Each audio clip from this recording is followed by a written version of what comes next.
Me again in this channel. On today's tutorial, I'm going to show you how you can share CapCut projects between devices.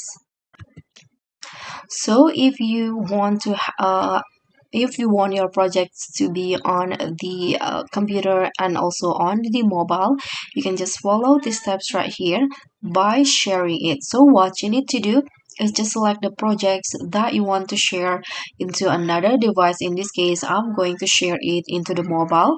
So what you need to do is just click on the three dots icon in here on the projects and tap on upload space. So make sure that you already signed into your account, and the account that you sign in on PC is also the same account that you use on the CapCut mobile. So just like the space here, I'm going to just click on the new space in here. You can tap on upload.